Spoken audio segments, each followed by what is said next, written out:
What up, nerds? Welcome to another Leather Daddy episode of Straight Chilling, the weekly horror movie review show where you chill and we kill, slice, dice, and chop up yet another horror movie.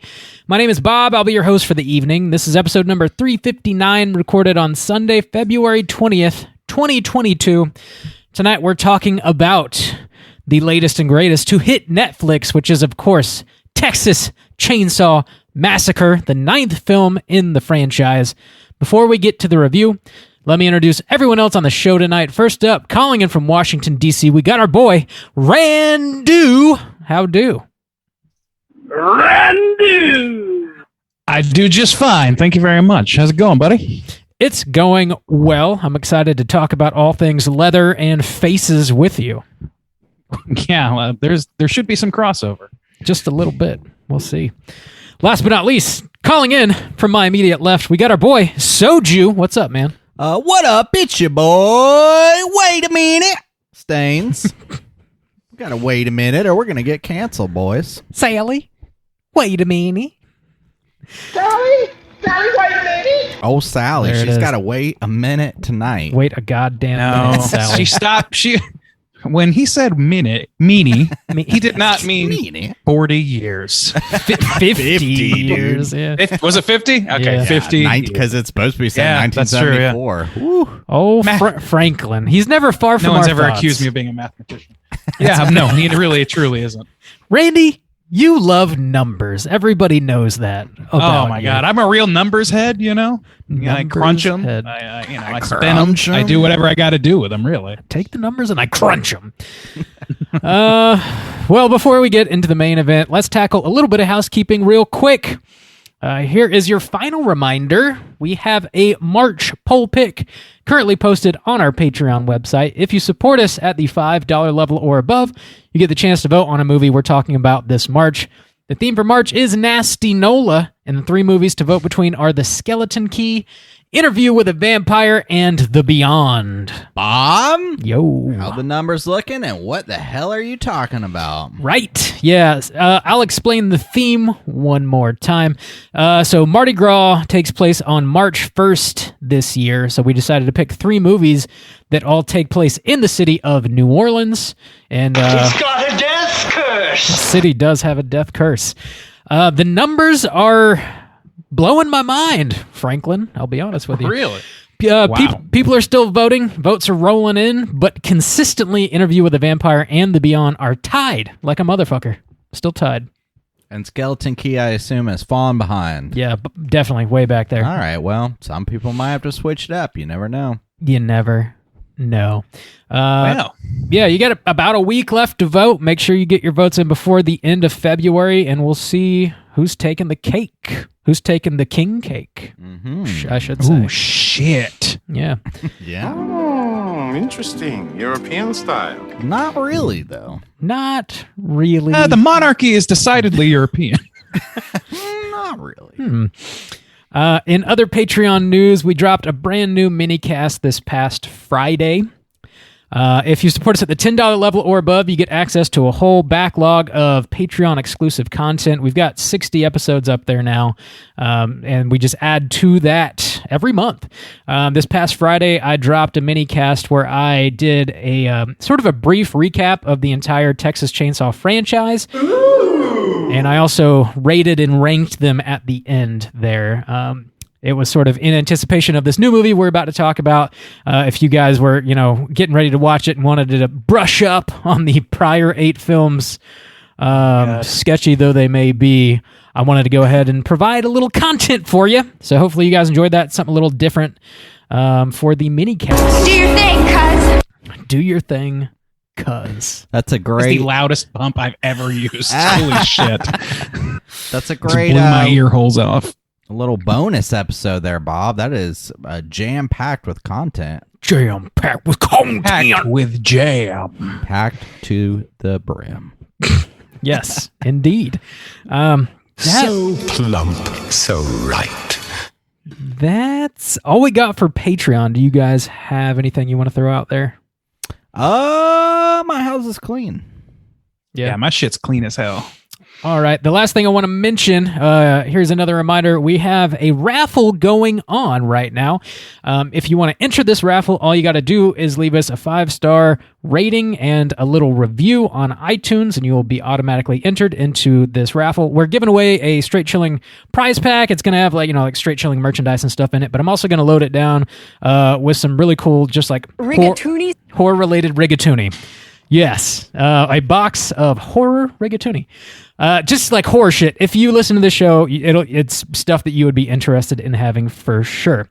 So we'll give you guys another week or so to make that happen. And if you've already left us a rating and a review in the past, you'll be automatically entered into it. So fear not.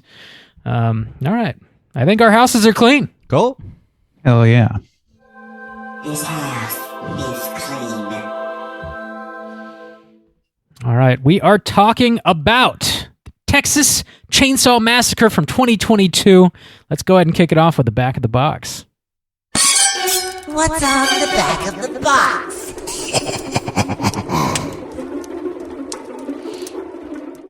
Bob, I assume you don't own. Oh, go ahead. Whoa. Hey guys, I don't own the box. Go ahead. I don't own it. Yeah, the box does not exist, and it may never exist because fucking Netflix. Am I right? Do they just never create boxes for their content? Or It's- physical releases? Sorry. It's very rare that they do. They did one for Stranger Things, right? The first 2 seasons. And Arrested Development. And also, Those are the only 2 I know of. Mike Flanagan is a big proponent for physical media, and anytime he makes something for Netflix, he tries to talk them into putting it out on disc. And he did that with both The Haunting of Hill House and The Haunting of Bly Manor.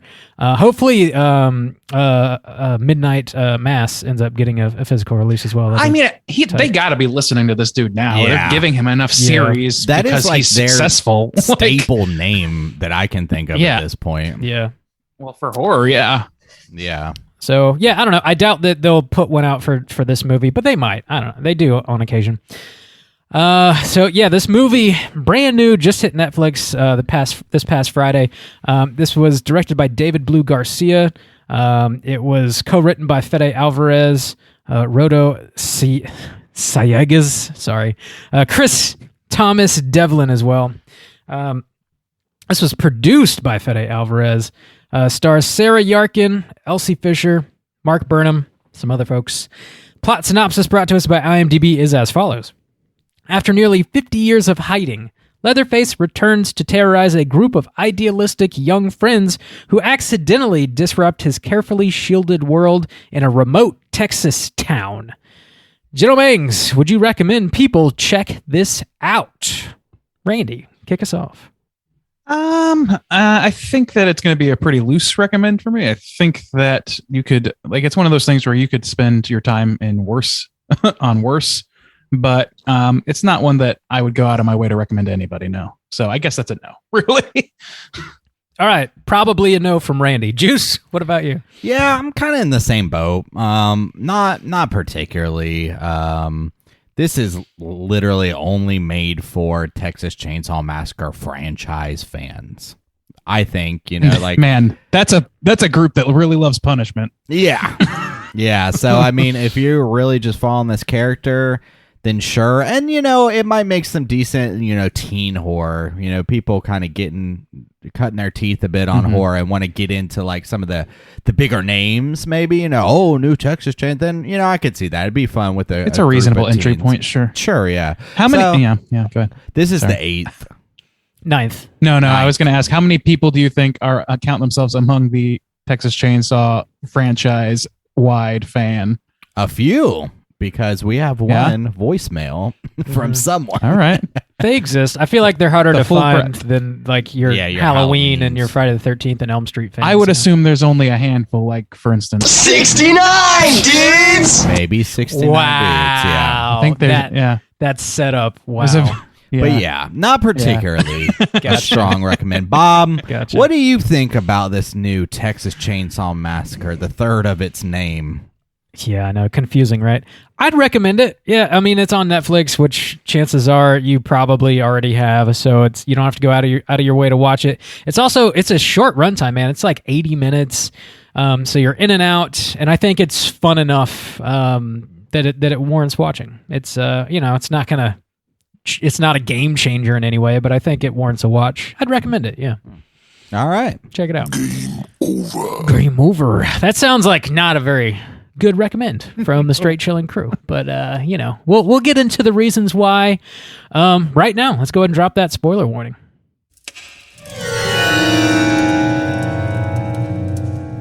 Spoiler warning.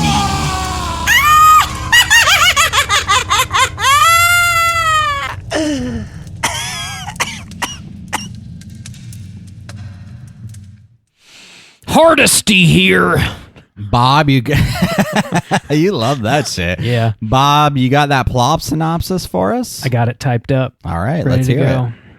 All right. Nearly 50 years after the events of the original Texas Chainsaw Massacre in 1973, influencer chefs Melody and Dante plan to invest in and auction off old buildings located in the ghost town of Harlow, Texas. They travel to Harlow with Melody's younger sister, Lila, and Dante's fiancée, Ruth. They try and remove a Confederate flag from the outside of an orphanage, and they find an elderly woman named Jenny still living there.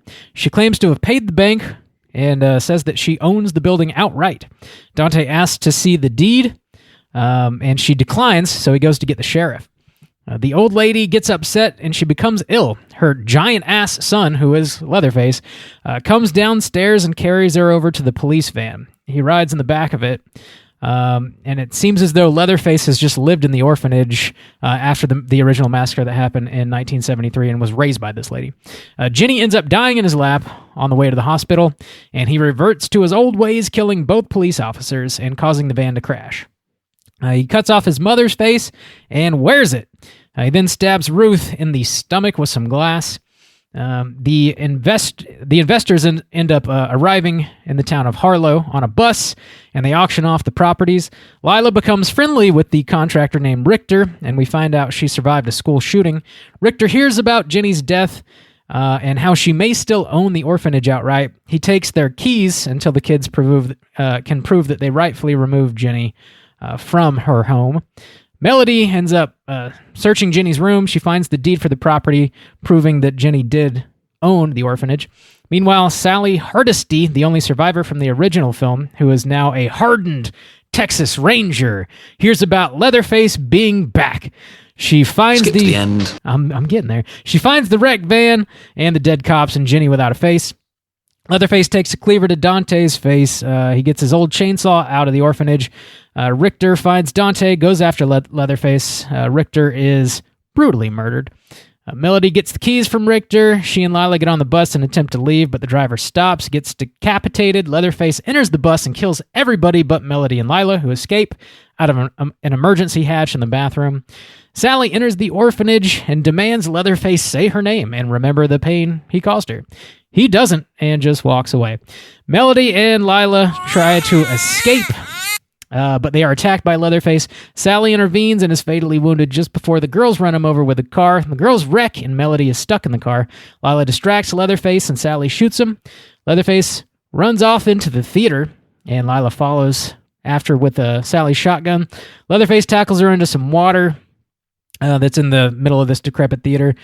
She climbs out. Leatherface throws his chainsaw at her legs, and Melody appears out of nowhere, jumps on his back. Lila shoots him twice in the stomach with a shotgun, and Melody uppercuts him with his own chainsaw, and he falls back into the water pit. Melody and Lila very leisurely get into their car and put it on autopilot to ride home. Leatherface smashes the car window, pulls Melody out, cuts her head off with a chainsaw. Leatherface taunts Lila with her sister's head and then does a little chainsaw dance. And then finally, in a post-credit sequence, we see Leatherface walking back to the house from the original movie. And that is 2022's Texas Chainsaw Massacre. Hardesty here, ready to kick some tail. I mean... Sally Hardesty didn't need to be in this movie. Yeah, I feel like she went fucking flying. The only reason she's in this movie is because somebody watched Halloween 2018 and was like, hey, we could do that, I guess. Well, dude, yeah, that's maybe the easiest critique to make. We've been making since before we saw the movie. Is that it's aping a lot. See, the thing about it was, though, to me, after seeing her involvement in it, like, yeah, I know they did use the shot of her in the trailer, but it almost was like they were kind of poking fun at that because they killed her. I thought so, because she didn't do shit. Yeah, she didn't. No, and I thought it was their kind of way of saying, like, oh, you know, we're saying fuck you to expectations, like middle finger up to the requels, like we're doing it our own edgy way. But it felt flat to me because they didn't play it up in any kind of way. You know, I don't know. Like, I mean, to some extent, I kind of agree that it was played better than I expected it to be played. Yeah. Like, the idea that they killed her, like I said early, like when we were talking about the trailer, that would be the only way I would even stand a chance of respecting the move. And I did slightly respect the move because I think that, like, having a survivor there to tell Lila, you know, that she has to, you know, and be her own hero and not run away, like, I think that at least, you know, that shows a reason for her to be there. You know what I mean? Even if she doesn't succeed at what she's doing, she's not there to be Laurie Strode badass. She's there to be cautionary tale for Lila. It did, really. And, you know, that moment did kind of bother me because Sally tells her not to run away because if she does, she'll be haunted by the thought of Leatherface. But like, Sally did run away and she was able to live for another 50 years because of it. So like, yeah, but she, like, what she's saying is she carried survivor's guilt with her whole life and she was trying to prevent that. Yeah. Which, I mean, and she spent 50 years of her life hunting this man. So it's not like, and by the way, in doing that, not a very good fucking ranger, because that bitch is just in town, like at an orphanage of all places. Yeah, that was the thing too. Is the whole idea of he wears a mask or whatever. But I mean, these cops, they stop these, you know, young people on the way to Harlow. And to give them the warning of, you know, we know you guys are coming in, you bought the places legally, but respect it because we're from around this area. And it's like, you're police, and they have spoken to the orphanage owner before. Because they were saying, we told you, and nobody thought to look at the 7-foot giant who lives in the orphanage. Nobody thought that dude was suspicious. There's a nonverbal man of the right height, the right build, and who also has jacked up teeth, presumably, which are visible underneath the mask, especially to Sally, who was up close and motherfucking personal. Sally. So, like, the idea that nobody would recognize this man, or like that she wouldn't like immediately be like, oh, I know that breath, even, like, shit, like, this is a traumatized person, but like the thing she's traumatized for, if she's looking it in the face, she's going to recognize it, mask or not, I think, certainly with the amount of contact she had. And then these other, like, it's just dumb. That was a big swing and a miss, I think. It's also just, let's get all of the Sally stuff out of the way real quick. Whenever she finally like enters the picture and she finds Leatherface and she's got a shotgun drawn on him and he's like, you know, Sally, he's unarmed. Boy, does she ever wait a meanie. She waits so long, and she's like, "Say my name." Like you're not Heisenberg. This bitch doesn't care. He's a nonverbal psychopath. Yeah, murder him. What are you doing? You've been waiting 50 years apparently to shoot him. Just shoot him, dude. Yeah, I don't know, man. Like, that was really frustrating. That was frustrating, but actually, like, I don't know. Like, I'm kind of a little bit split on her involvement because, like, shit like that seems so hollow and weird and like a horrible facsimile of more successful films. But I will say, like, within the context of this film, like the Lila being the final girl in the situation, like, I don't know, like, I have problems with her story too, but I also, like, it's a reasonable way for her to culminate. I think like that I think is a good catalyst for her final form in this movie. Yeah, I think for a movie that's not even 90 minutes and you know, for it to appear in the trailer, it's Sally and she's back, and it's this exact same premise that we've seen from another major horror reboot, and then to even spend not even that recently too. Yeah, and even to spend like the scenes on Sally, like she has this whole scene, you know, where she drives out like she's hunting him, you know, and she's just out in the field and she sees the face with the skin off or whatever. But like her character is nothing. You would have to know pretty much, like you would have to watch the first film to even give any kind of shits about who this person is. I don't think she's that much less informed than any other character that could fill this role. It's just we're supposed to give her more import because she's from the original. It's the Scream 5 logic of, she's a legacy character, so you automatically care about her instead of earning some sort of like some level of caring. I think that like I don't know. I think that she like a similar character could have existed with none of that baggage, and we still would have been like, yeah, they're fine. Like it would have been the same net result. It could have just been a Texas Ranger that wasn't Sally. Yeah, and that would have been and that would at least close some like plot holes. Not that those are necessarily like be all end all of anything, but like it's a little like, aggravating if that you're hanging a lot of your weight on that. I'm happy that they offed her and like they're not going to try and make a trilogy, like a Sally Hardesty trilogy, or whatever. Like it's almost Halloween. like they had the freedom to do what they couldn't do with Laurie Strode. Probably, yeah.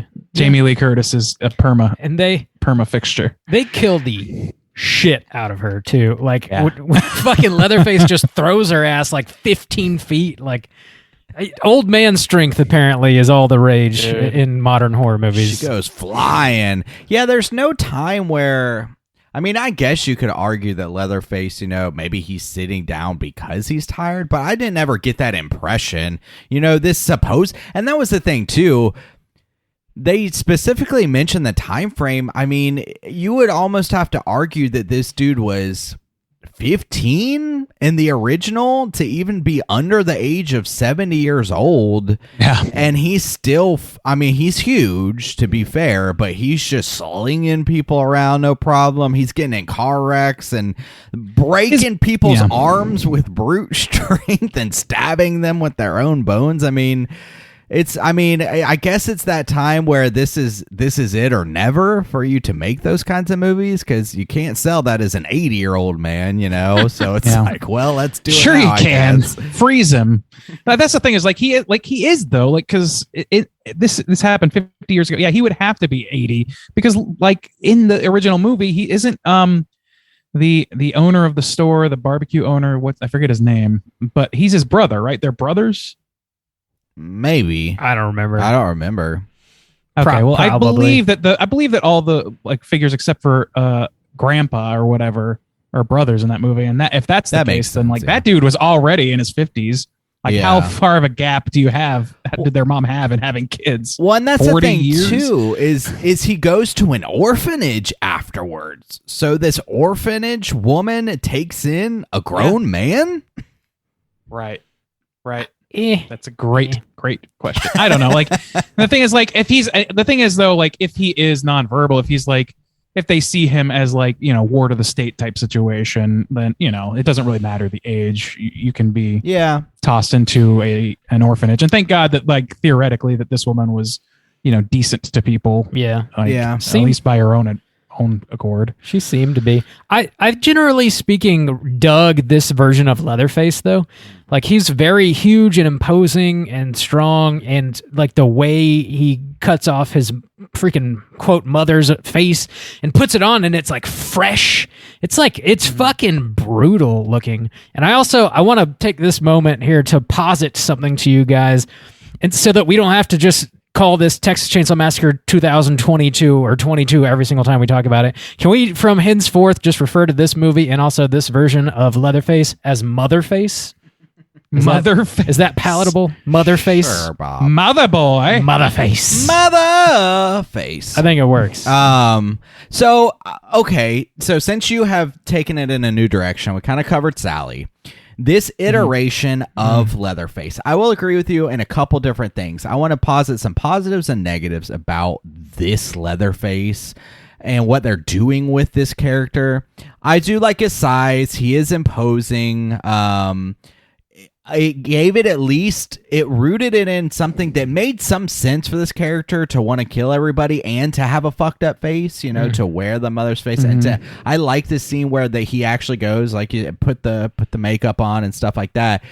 But I feel like this iteration and other iterations too kind of miss the idea of what I think makes the original Leatherface kind of so terrifying, which is one of the things I think they nailed in the remake and the beginning was I love the family aspect. You know, Leatherface is almost a tool. You know, he is loyal to people who manipulate him to do terrible things. And he's the muscle, you know, he's the silent, just muscle, come in, whap your head, and you're like, what the fuck? But there's a group dynamic to it that makes it so disturbing, you know, that there's a manipulator and there's kind of the screw up and then there's the muscle and they all participate in this fucked up sense together. And that's what made the remake so cool is the, what's that actor's name who played the kind of uncle cop or whatever in that, the sheriff in that remake. Arlie Ermy. Yeah. Oh, Ermy. Yeah. I thought he did like a great job in bringing that new kind of character to life, even though it was, you know, based on the old Cook or whatever. But it's just Leatherface on his own is okay. And they had a motivation that made sense for him. But I also felt like that's not exactly what makes Leatherface so distinct, I guess. So I was okay with some of it, but also I felt like it missed the mark in some ways. Okay. Yeah, I don't know, man. I kind of feel like similarly, like I just don't think that this was like I think that, okay, let's talk about this. Let's talk franchise wide. I have not seen all the films. You guys both have. I thought you had too, Justin. No? Okay, so Bob, you have, and I don't have a frame of reference outside of the rock bottom opinions of some of them.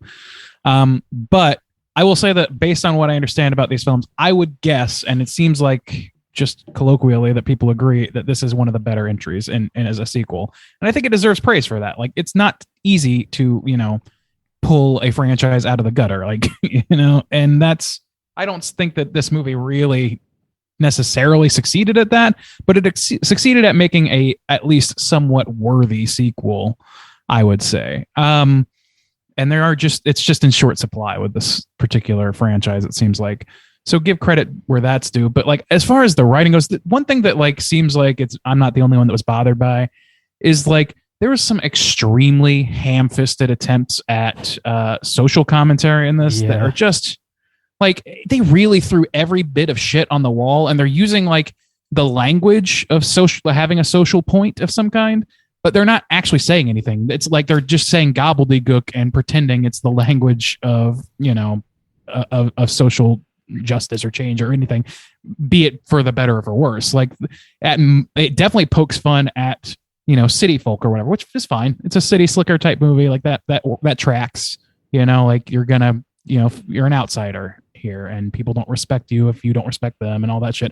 But there's really not much more to it. It's like the most thin facade of that possible, and it makes me wonder why even bother. The original at most you could say was about like the moving of the meatpacking industry and leaving people desolate. But they really didn't linger on that. It really didn't talk too much about that. It just showed that these people are in isolation. Instead, this movie doesn't say anything with what they are saying. Does that make sense? Yeah, and also to piggyback off of that, another thing I didn't like about it too is that I don't mind them taking this route necessarily, except most of the characters are kind of shitty in some kind of little ways, you know, like they pushed an old woman out of her home and they were kind of cruel to her. And, you know, they're just real dicks to this stranger at the gas station. And these little things, the stupid cancel jokes, and we're building a brunch place here and stuff like that. And like, the cops are going to get us. And then like, the whatever. stars and bars. And like and stuff like that. But the thing is like, I don't want...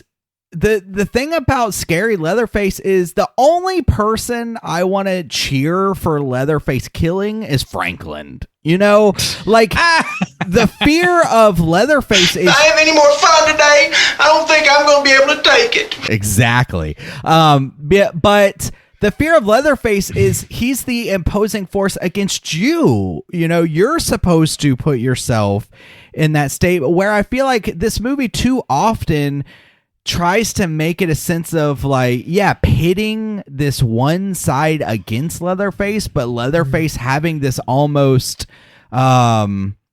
sympathetic status. I guess I don't know. I don't like that. Yeah, it's weirdly Candyman-ish, where like they're coming kind into an of, area and gentrifying it. They literally call them gentrifuckers in this film, and it's like, okay, you're going to invoke that. You're going to invoke fucking school shootings as a plot point and have very little to say about it, except, I don't know, the best way to get over being shot with a gun is to shoot a bad guy with a gun. I guess is the point this movie's making. That doesn't make a lot of sense. Kind of dubious. Yeah. I just don't understand why even invoke that if you don't have anything valuable to say about it. And it strikes me as really kind of like callous, to be perfectly honest. It's just like I feel like some filmmakers nowadays feel like they just have to say these things. There's like certain hot button issues that are like almost like required to be in your movie, even if it does not fit in your movie and it doesn't serve the plot in any way. It's just like, I don't know, that's what people are talking about, so I'll just throw in a few like hot button, quotes and phrases in there just because why the fuck not? Yeah, because it was all over the place. It was. You know, like you said, if you took the character and this is the person who's going to survive, and that person was in a school shooting, and you had things around violence and stuff like that, okay, you could do that. But then you're also going to do a thing about gentrification, and you're also going to do a thing about, people invading our space and taking and not respecting the culture. And you're also going to have a thing about the stars and bars. And no, that reminds me of my great-grandfather. And dropping slurs and shit. And influencers and people of privilege with money. It bites off way more than it can chew. There's just no point. And there's no point it. to most of it. Yeah. It seems like I totally agree. Like I was like the strongest story beat to me was Lila overcoming her or not overcoming, just embracing that adrenaline and fear from her past, from her trauma, and creating a power of her own. That's a classic tale. I'm totally on board with that. It's not something that is done particularly great in this movie in general, but it's at least a serviceable plot point. But it could have been. It didn't have to be. Yeah, it could have been, but also it didn't have to be a fucking school shooting. They chose that because it gets reactions, and it'll, I guess, trick people into thinking that you're saying something, but you're really not. She could have been in a fucking car wreck. She could have been shot by a stray bullet. She could have been, you know what I mean? Like, it could have been had a bad experience on a shooting range once or something. I don't know. But it didn't have to be something like that. Like, it's okay, but it could have been they take on the if they school had stuck it. Yeah, it's okay that they take on the school shooting if they would have made it matter. Right. If they made, but it's like you said, it's not used to make it matter. It's used because it feels like it fits as an ingredient, as part of this stew that they're brewing. Yeah, it's like I think of it like the way that like Epic Movie drops a Borat reference. It's like, see, remember this thing? This is something that you know about. You have things you can feel about this. So it's an easy access point for me, the writer. And it just doesn't work, man. It just kind of, it feels very hollow to me. And that's not the issue that you want to be hollow on, in my opinion. Yeah, it's not. It's lackluster writing. It's sort of like shortcut writing. And I think they do something. They do something similar with the main characters, like these kids that roll into town. They feel like they're these like millennial archetypes, right? They are influencers on Instagram, and they're also apparently like celebrity chefs in their mid-20s, and they've got enough money to roll into this ghost town and just like buy it all up and auction shit off and like make deals with banks. And it's, these people are rich and famous because insert internet reason is like what it feels like. Yeah, it doesn't even really go into, they're chefs in some variety and influencers. Yeah, I guess. Like what the fuck and why? And also I guess why? They're just from fucking I don't know, they're from Bon Appetit or some shit. Yeah. Well, again, it doesn't matter. Like they try to set up this reason for it to make sense, but it doesn't matter. They, like, even Bob was saying, okay, it's so stupid. Bob was saying, okay, they're auctioning these things off, and somebody bids a brunch place. He's like, nobody lives here. Who's gonna eat? Who's gonna go to brunch? And also on top of that is the woman from the bank is there. She's there. Right. And so to have an argument with someone about a deed if like you don't know what property you buy and you can't ask the woman who's on the bus about the bank if you own this property before you start auctioning it off. It's like, what? Dude, he like they do one line in service to that where it's like, well, we don't need to involve the bank lady with this. Like, as I don't know, man. Like, it's all very overstrained and overstuffed with stuff that just doesn't matter. And you know, like, and this is a slasher movie, so I mean, like, whatever to some extent, but also it's very distracting because they're like, it just feels like they're just slopping any ingredient they can into the soup so that they can say that they have a socially aware movie, and it's not, because it doesn't say shit. It just evokes the language of it. Well, it's just bad. It really made me think of the person who introduced me to Texas Chainsaw Massacre. So when I was young, I had this friend, and What is his name and address? No, I won't say. Telephone number. We were pretty young, and Texas Chainsaw Massacre was one of those, you know, teenage things where sneak, and you're like, oh my gosh, it's much more brutal than anything you've ever seen, and it's one of those kind of forbidden, infamous kind of things.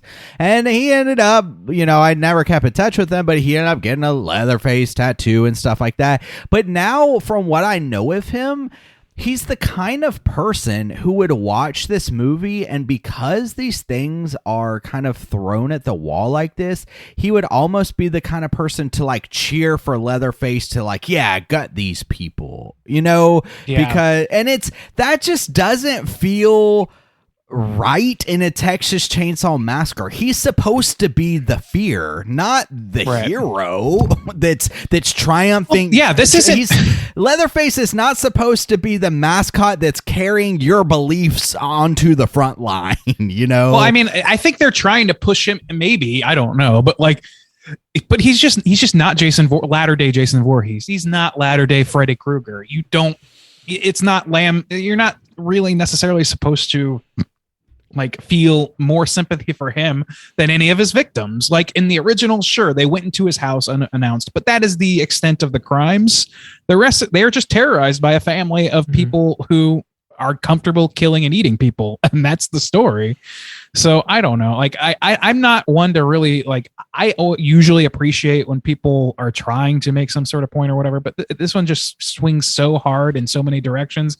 It's just, you're not going to make a hit. You're just not. And then as far as like everything else goes, like Lila is the only character to me that had any sort of arc that mattered. Melody, like, very quickly turned on her heels with everything as soon as things started turning bad, to the point where it's almost like you were willing to like try and revitalize a ghost town. Do you know how fucking hard that is? That's not really a job for a chef or an influencer. I don't think. And them being headstrong is part of it, but it just, I don't know. I didn't know what to like. There was nothing positive to cling to with these characters. I think that's an interesting point that you kind of bring up there, Justin. And yeah, like Lila has an arc in this movie, but I would venture to say Leatherface has at least as big of an arc as she does, which is interesting. You don't see that very often. And also, yeah, like a lot of the other big franchises, like the killer, the slasher, eventually sort of evolves and becomes your protagonist because they just kind of run out of shit to do. And you're like, I don't know, well, let's just like create reasons for this guy to keep killing people, and it's entertaining. Right. But like the Texas Prequels Chainsaw don't do that. True. Texas Chainsaw franchise has like only done that in Texas Chainsaw 3D a little bit, but I think this movie goes even further with it in a way.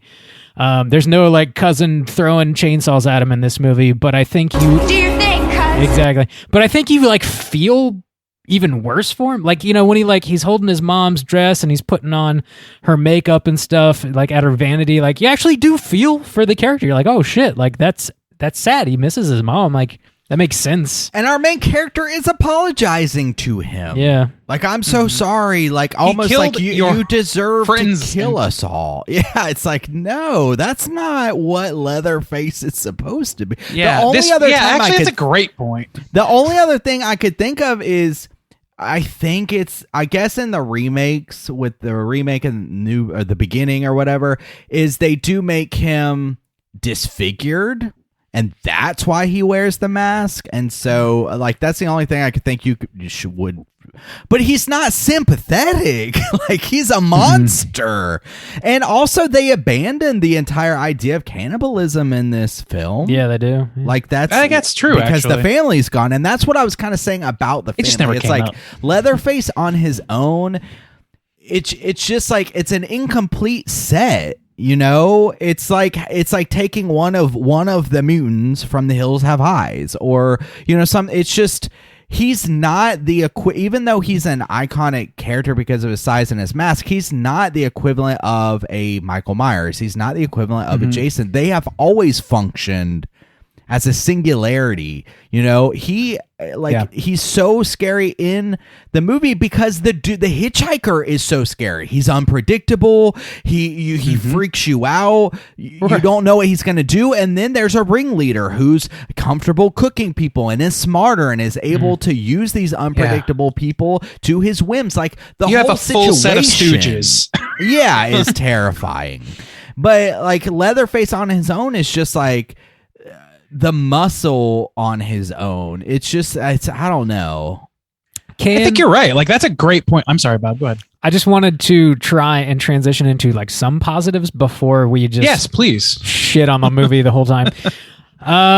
One thing that I really enjoyed was actually the score. There's like that classic like camera sound from the original movie, and they kind of use that in the score and like manipulate the frequencies of it or something. It sounds kind of neat. It's like super spooky. It's like both recognizable and unrecognizable. It's really well done. Yeah, I thought that was great. Also, the kills. Like, this movie's extremely brutal, and most of the kills I thought were pretty damn effective.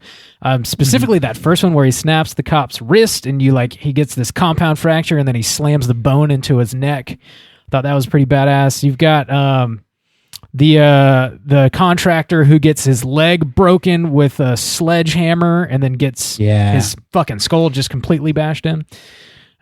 Sally's death, I think, was pretty brutal, and then she gets thrown clear across the street, which was ridiculous.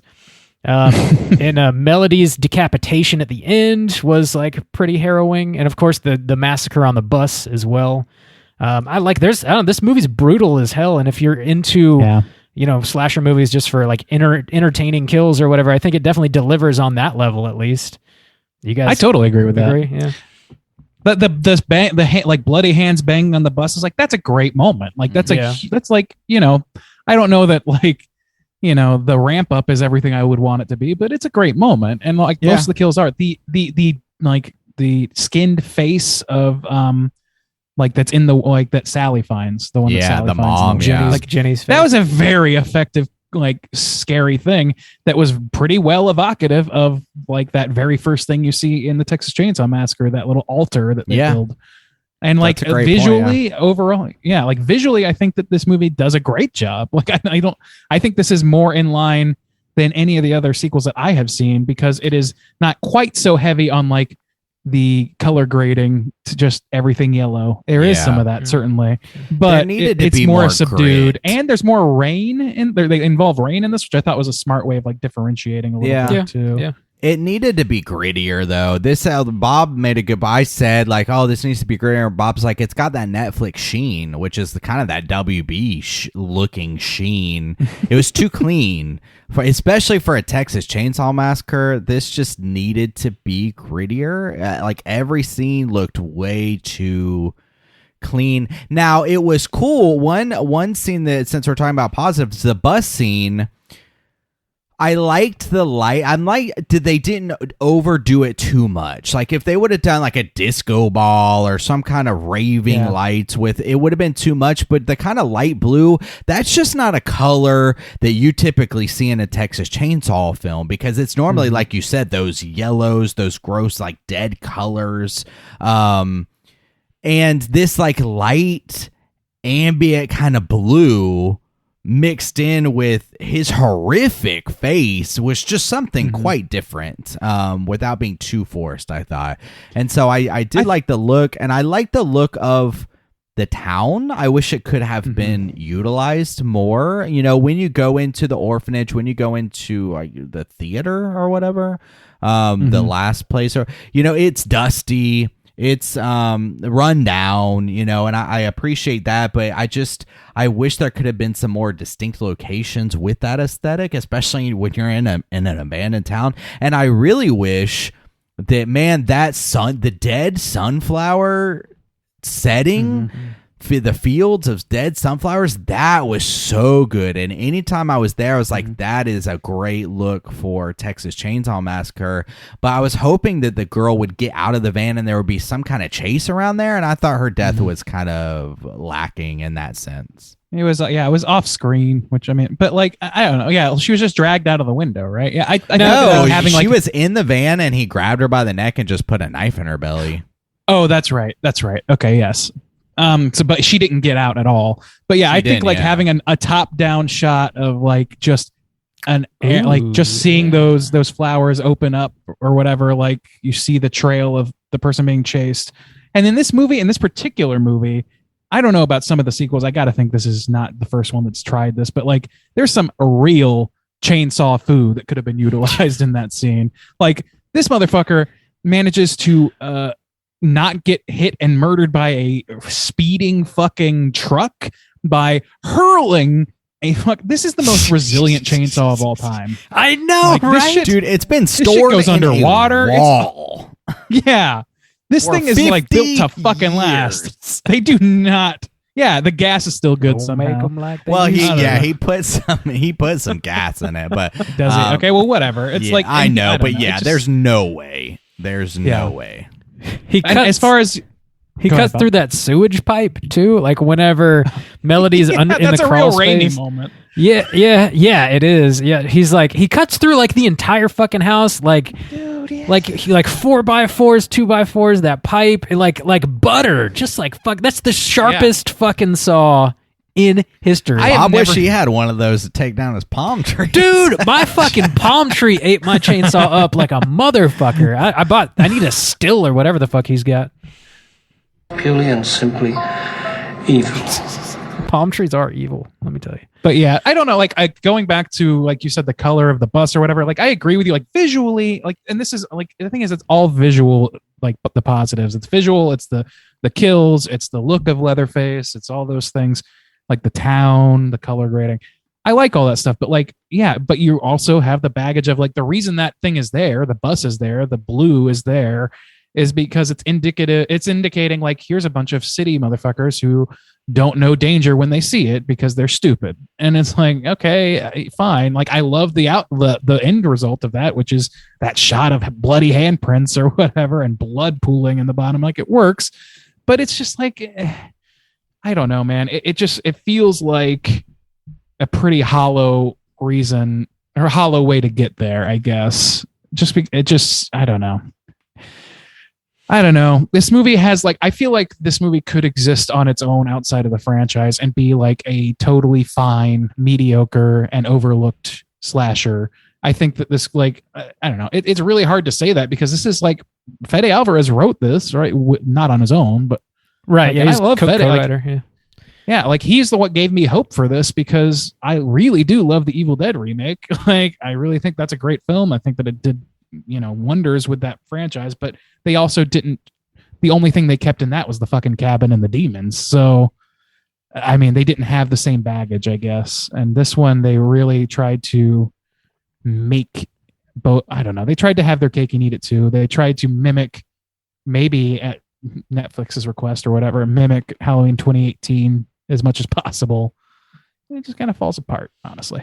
Yeah, I do. One thing I did really like about Sally in this movie was after she, tries to get Leatherface to like, look at her and talk to her or whatever, and he just walks away to go like murder the girls. She runs after him to go save the girls, and when she re-enters the street and she's like back in the game, she's got her shotgun out. Mm-hmm. She lets out this insane cackle that is fucking hilarious to me. Sally, white lady.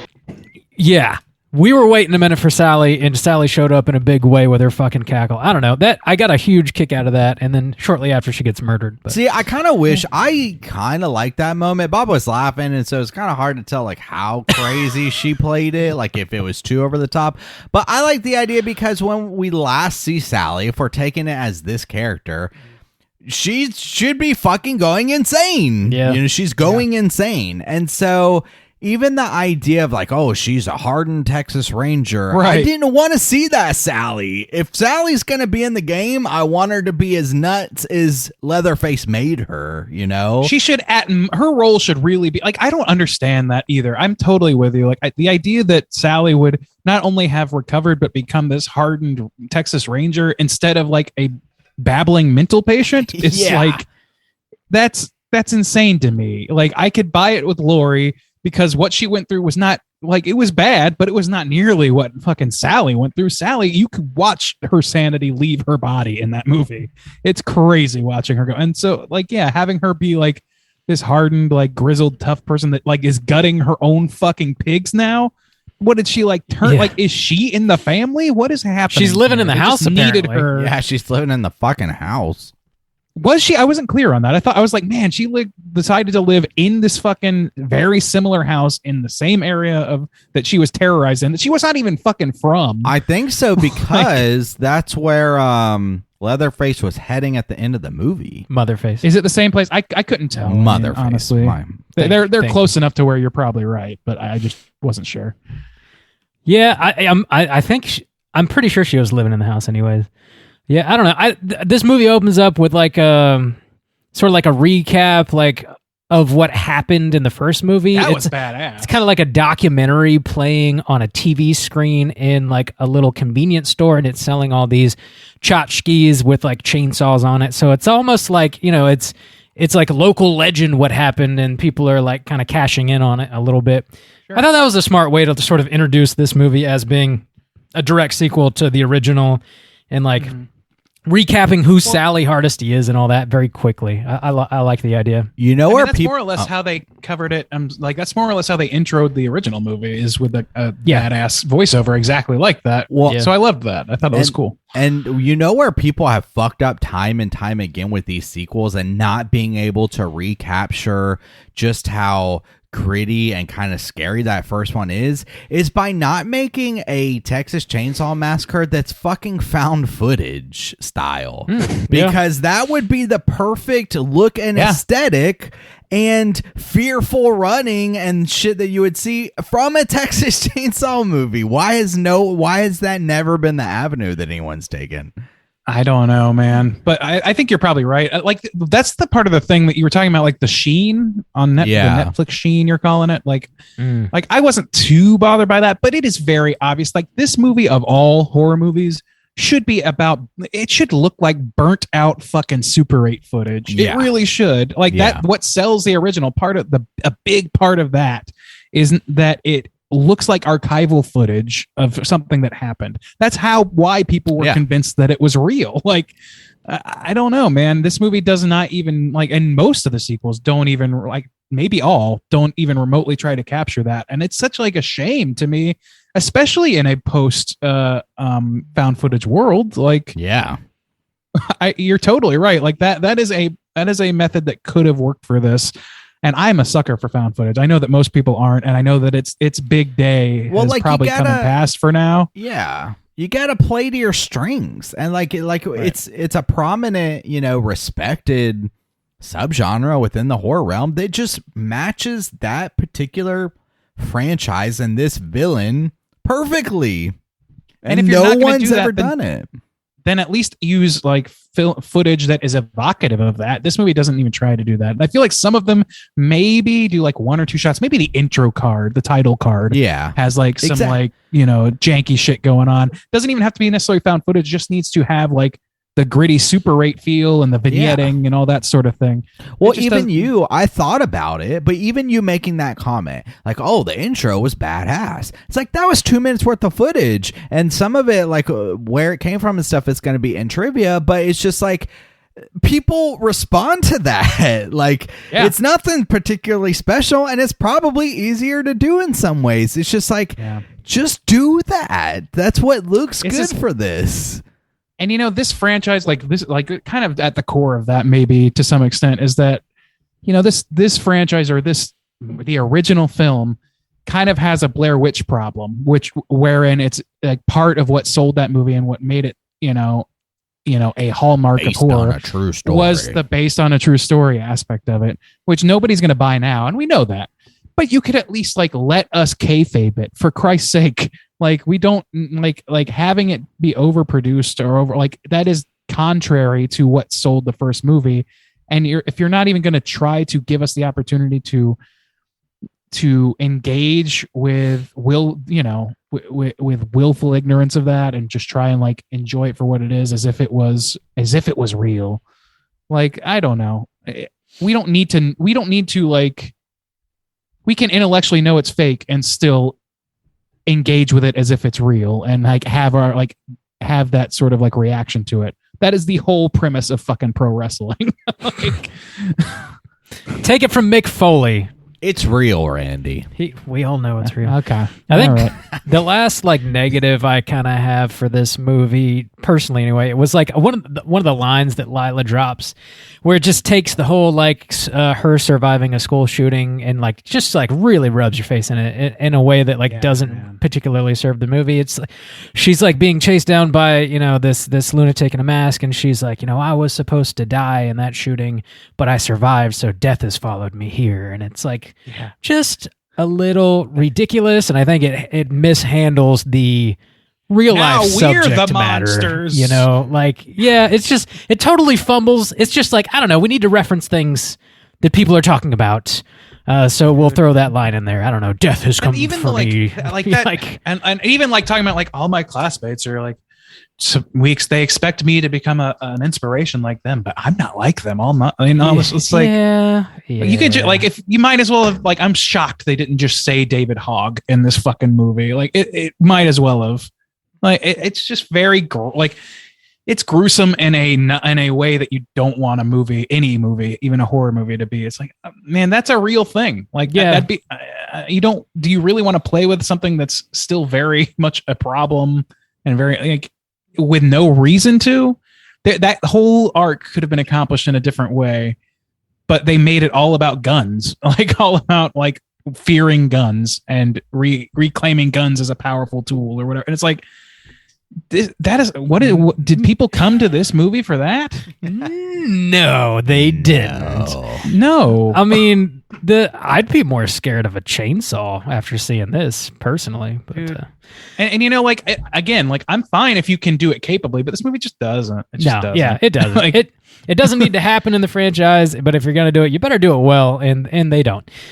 I don't know. Is there anything else you guys want to touch on before we rate this? I feel like we kind of basically circling it myself. Okay. Well, let's go and rate this out of 5 then. Juice, why don't you kick us off? How do you feel about Motherface?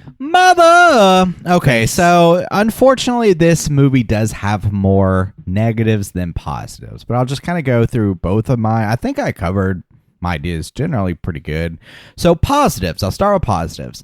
Positives, some amazing settings and looks. The dead flower scene, the old spooky town, ghost town, those were cool. And even this, and I love that they were tasteful and let's add a little foreign element with the bus and the lighting, but it wasn't too much. And I liked that it was subtle and it worked for what it needed to do. I like that. I like the look of Leatherface. That Motherface is rough. Oof, that's scary. It's messed up. And I was kind of hoping he would maybe switch it up a little bit, but I liked it. It's weird because of the other things going on in the movie, but in itself, the element in itself, I liked, the element of him going back, finding the dress, kind of putting makeup on this false face. That's really disturbing. There was some great kills, very, very brutal. The fight scene in particular with the guy, that really stood out to me, and I kind of wish we had a couple more of those because it kind of showed the brute strength of Leatherface. And that's, again, going back to the original, you know, you have two strapping kind of young guys. And even in the remake, you've got two guys who are like, go into war. Well, I don't know, soldiers, but guys that you would think would be capable of standing up to someone. But Leatherface is just such a force that he just beats them, and you're like, oh god. So that fight scene in particular was like really good. I kind of wish we had at least one more character that stood up to him. Sally was a mixed bag. Her death was wild, and she served some kind of end purpose for our main character, but I don't know, I wasn't too sold on that. What else? Even though like it didn't make a lot of sense or whatever, it just kind of added to the grossness and grittiness of it, of him cutting through that fucking pipe and shit just pouring all over that poor girl. The ending, that ending scene, I actually liked that. Where he busts through the window and rips that girl out and cuts her head off as the automated car drives away. Like, it almost had a touch of humor. Humor in it. And, Tobe Hooper always said, oh, the original, it's a comedy. It's a black comedy. And I was like, if things like this were kind of sold that way, it would be a fun tribute to say like, oh, there's a little bit of black comedy in there. Because that worked for me. Some negatives. I don't know what's going on with those credit scenes, but because I had to watch them in order to get to the final scene, the credits were ridiculous and did not match the name of Texas Chainsaw Massacre at all to me. It was fucking weird. It's like a rave. It's like a rave, yeah. I thought they were like, they're cool in isolation, but yeah, those were real weird. Yeah, the negatives. Again, I feel like people are missing the point of the fear of Leatherface. He's not with the family. You don't have the grittiness. You don't have that up close and personal. Like Randy said, people believe it's true. Make it fucking found footage. Don't make it so clean. These characters, it's hard to root for anyone. And like we said, it's too muddled by bullshit. If you want to say something, pick something and say it. Don't just throw all these hot topic buttons at the wall and just cloud the overall movie, especially for something that's as short as 83 minutes. Like, come on, make it tight. Give me some characters that I can slightly put myself in their shoes. I don't think they're completely shitty, and make me scared of this guy. Don't just like open up this buffet where he's able to just, burn through everyone. No problem. There wasn't a lot of tension in this movie because of that. There was a lot of great gore, but there wasn't a lot, like, I was so disappointed in the girl not getting out of the van and running through the field of dead flowers. There was no tension. Like, run away from this guy. He's going to catch you, but it's scary seeing this motherfucker run after you. They did not utilize the ghost town well. Like, you had an opportunity to have so many interesting, cool, greedy ass settings. An old ice cream parlor, an old movie theater, an old town hall. They could have looked so unique and different for a Texas Chainsaw thing, but still gritty. It makes sense. They fucking totally fucked it away. Like, they spent most of the time in the orphanage and then one other setting, and that was it. It was dumb. Like, we did go to the theater. Yeah, the one other setting was the theater. Yeah. Okay. And then just, these kids, these influencers, like, they have all this money, they buy this thing, they feel bad about kicking this old lady out. I don't want to see fucking Leatherface champion a political side or a movement or idea. Like, I want to be scared of him. Period. Like, he should not be waving your flag on the front lines. It's dumb. It's fucking dumb. Stop doing that shit. He's the mayor of Harlow. Yeah. Overall, I'm going to give this movie a 2.25. And I usually don't like going these in-betweens, but like, it's just like not quite good enough, but like, it's not bad enough either. It just feels the most appropriate. I don't know, 2.25. Interesting. Okay, 2.25 from Juice. Yeah. And one more thing. Let me make one more point. Okay. It has nothing to do with my score, but this suffers from a lot of the same problems that a lot of requels suffer from. You know, people trying to do their own thing, pay tribute, bring in old characters, whatever. Because this franchise is notoriously bad, I think it's getting a little more slack, you know, like, oh, well, the rest of Texas Chainsaw Massacre franchise bad. It's like in the top half. And I agree it is because it's so bad. But I mean, it still falls into like so many of the pitfalls that like all these prequel movies do. Anyways, Bob, out of 5, how do you like Motherface? I enjoyed watching this movie. I had a good time watching it.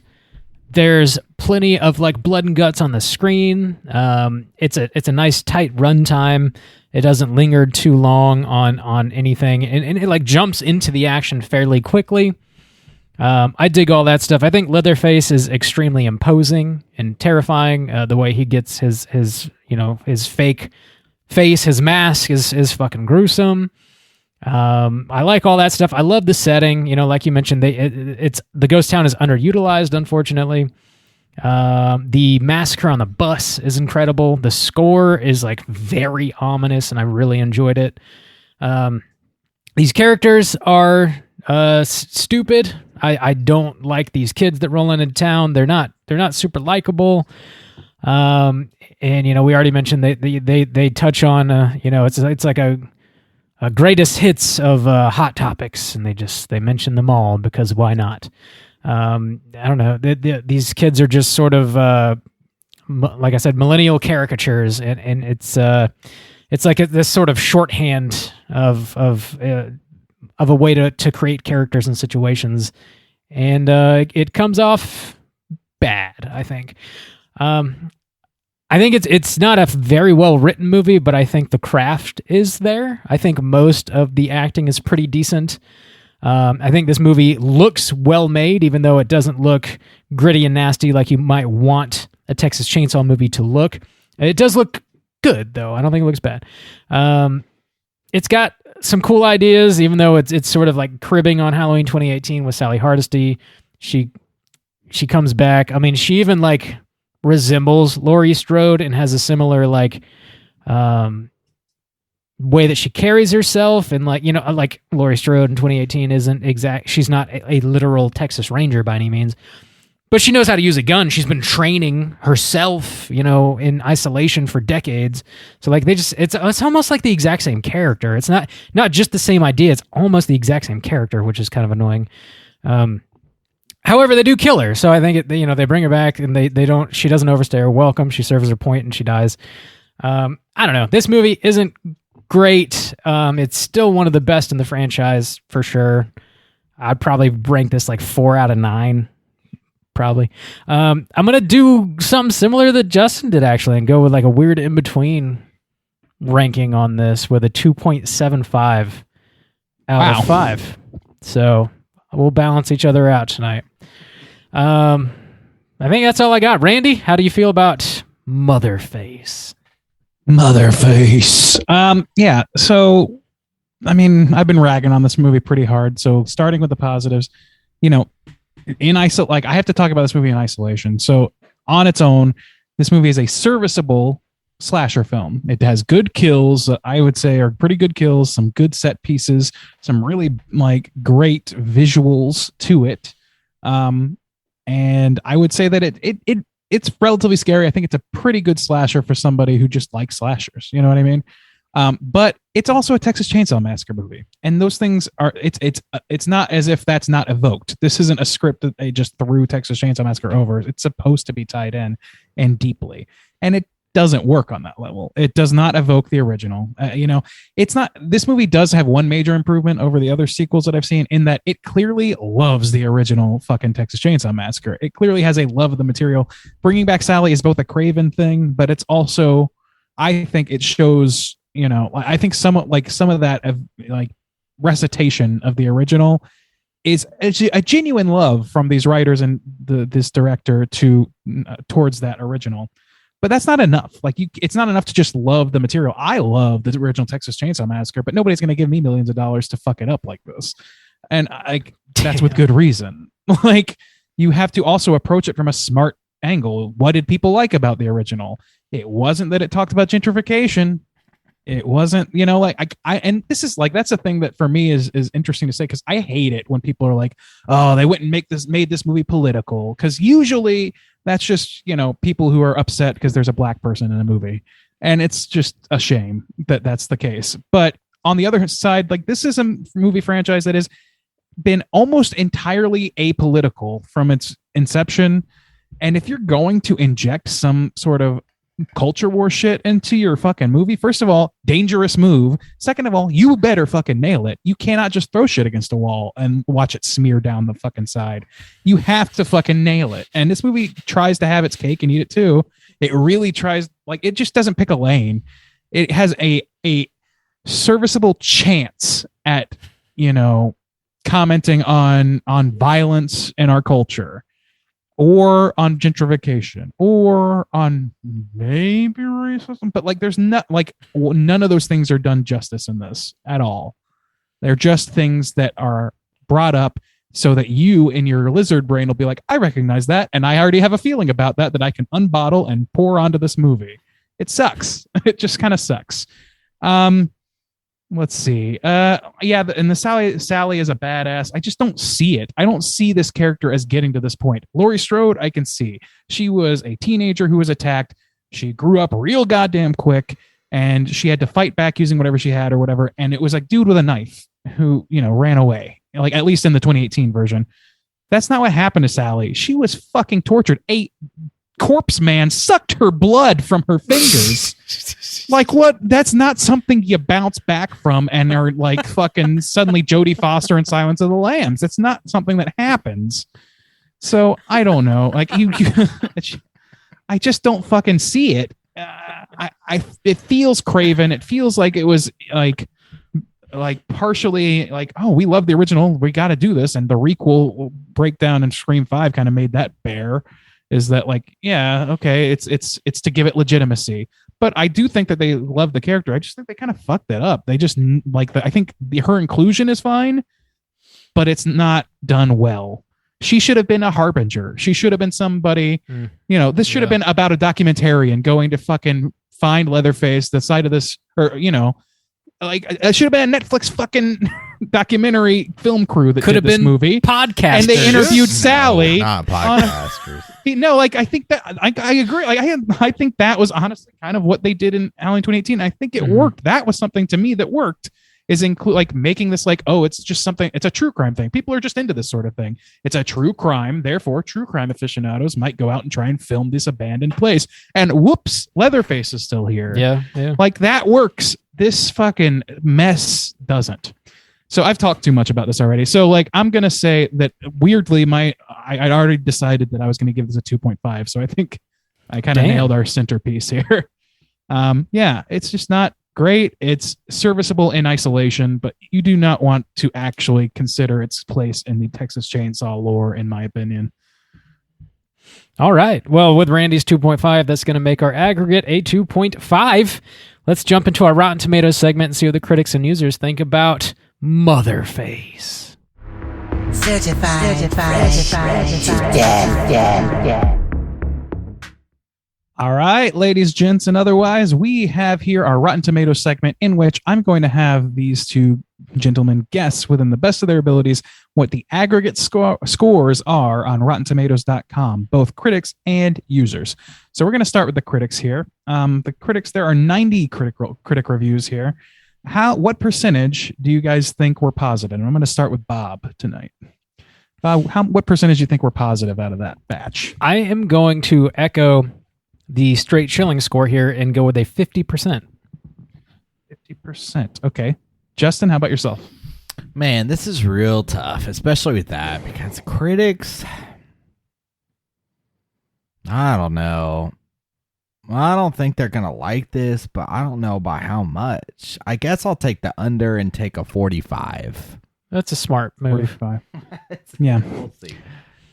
No, he's right. It's a smart move. The answer is 30%. Whoa, that's way lower than That's low Okay. score. Whoa, we're gonna get it. Hey, whoa. All right.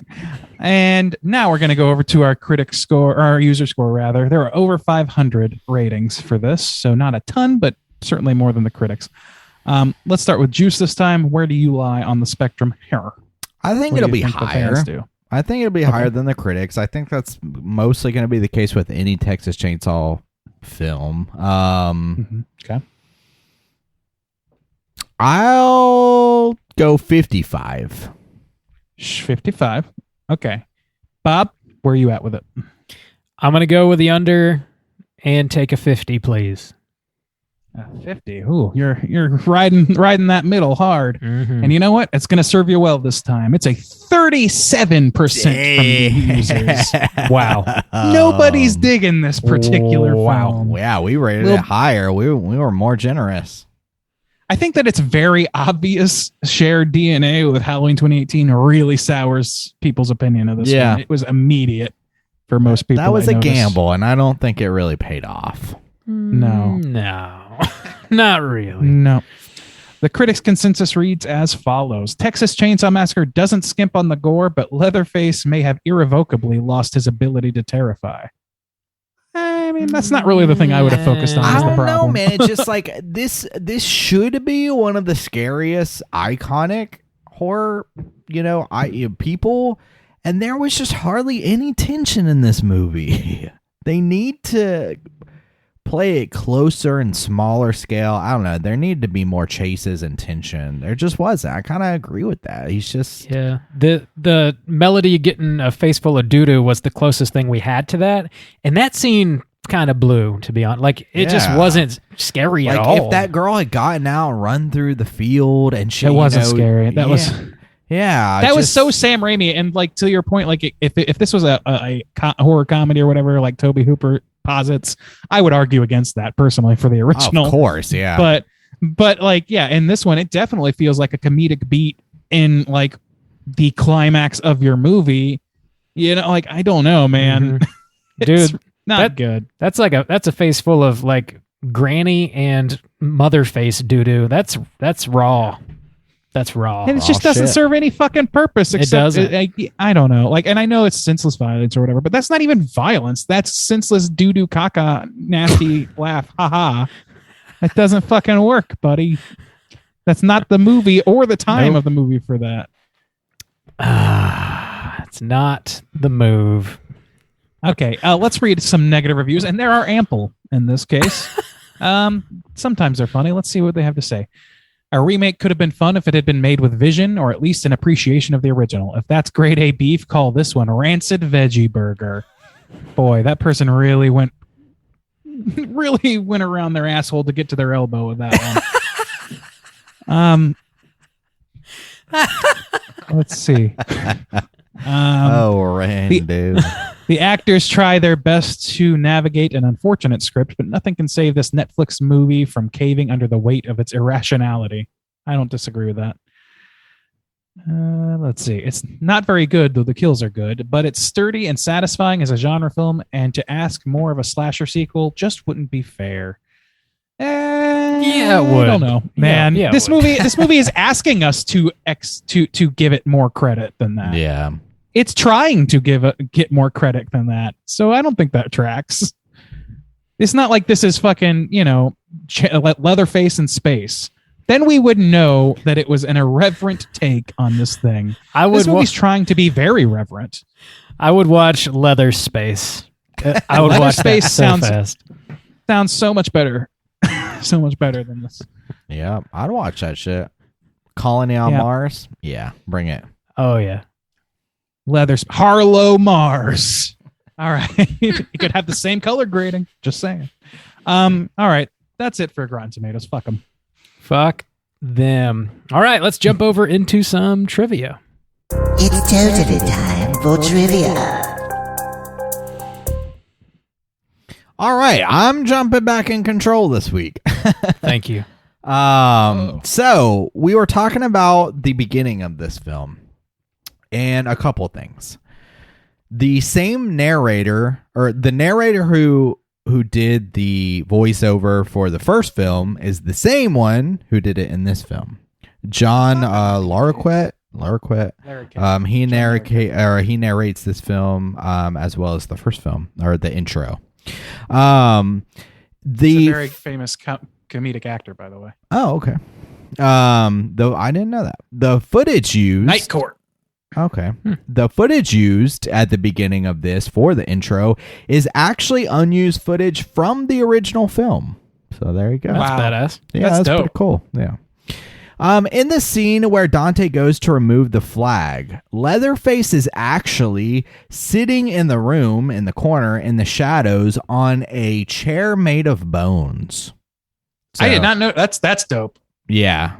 So Credit that there. was a kind of hidden thing, and also a tribute back to the first movie, obviously. And obviously that also goes into the idea that the orphanage lady at least like knew what was going on, because the chainsaw is hidden in the wall and there's a chair made of bones. So whatever. Yeah, that's true. The chainsaw is the one that was used Family? in the original. Huh? Well, no wonder it's so impervious to damage. Yeah. It's fucking sacred. The woman who played Sally is not the original actress.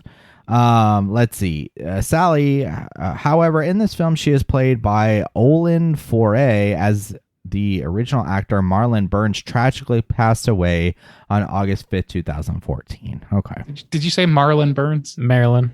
Maryland. That is hilarious. Did I say Marlon? It kind of sounded like it. It was just Oh kinda my funny. God, I'm sorry. Marlon. Maryland. Add me a Maryland. Merlin. Sorry about that. This was another movie, and to talk about how close it came to Halloween 2018, it was supposed to come out last year. This was a movie that was supposed to be released 2021, so only 3 years separated from Halloween 2018. However, it was skipped and now has been released February 2020. Deuce. Thank God for this, kind of in some ways. Okay, initially, during the development of Leatherface, which came out in 2017, the producers had the film rights and intention to make 5 more Texas Chainsaw Massacre. Of course they fucking did. In April, Of course. In April 2015, the producer Chris the Campbell stated that the fate of the potential sequels would largely depend on the financial and critical reception to Leatherface. By December 27,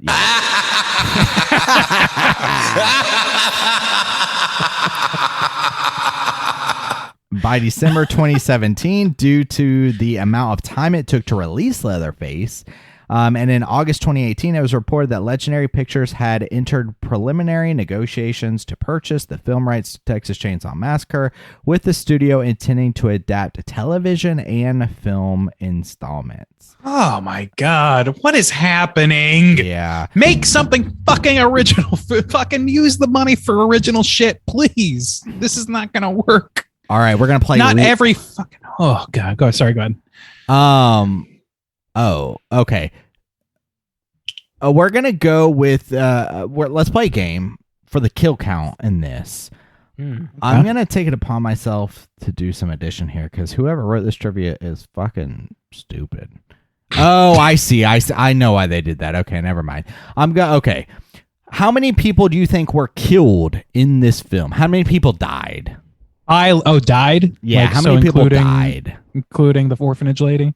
Sure, yeah. That was the one thing I was confused about. I was like, wait a second. But yes, okay. So, died. How many people died in this film? I'm going to go with 23. All right, Randy says 23. Bob? I'm going to go... I think there was like 7, and then however many were on that fucking bus, I think. So I'm going to go higher. So this does have a note that were killed on screen. On screen. Okay. So yeah. Oh, okay. Still, I think there's like 7, I think. I don't know. I'll just 27. Okay. Randy's going to take this one. Apparently, this says 7 plus 9 shown on the bus, which is equal to 16. But then more were assumed killed off camera on the bus, plus the one, if you count Leatherface's mom, so died. So 17 people died. Randy! All right. There you go, Rando. And that's our trivia for this week. I'd have taken that over. Thank you. I wanted to add one more thing just to sort of clarify what the orphanage owner may or may not have known about her adopted son, Leatherface. I was listening to an interview that was happening with Fede Alvarez and David Blue Garcia last week, and they were talking about how the sequels, like this movie is a sequel to the original Texas Chainsaw Massacre only. But when they were writing and developing the script, I guess they were treating it as though the other sequels did happen. And like while he was living at this orphanage, he would sneak off or, revert to his old ways and go on a killing spree once in a while. And in those events, we would get the other sequels basically. But he always ended up going back to the orphanage, going back home, so to speak. Why would he be at the orphanage? I don't know. Like if he still has family back. I don't know. I don't know. Yeah, if he's got McConaughey. I just don't know. Yeah, And a house. And Viggo all right. All right. Perfect setup. Holy shit! You can retire now, Randy. You can't do any Thank better you. than that. You may have noticed I've been riding these bumps pretty hard, and there's a reason for that. It's because we got some feedback that they're obnoxious and we use them too much. So, Is that one of our 1-star reviews on iTunes? oh yeah, and I have one thing to say, and it's this: Are you calling a cootie queen, you lint liquor? You Cooter queen. Cooter queen. Speak of the devil, Bob, where we at? Queen. Oh yeah, we're doing things, and we're talking about our Cooter of the week. Straight chillin'. Cooter of the week.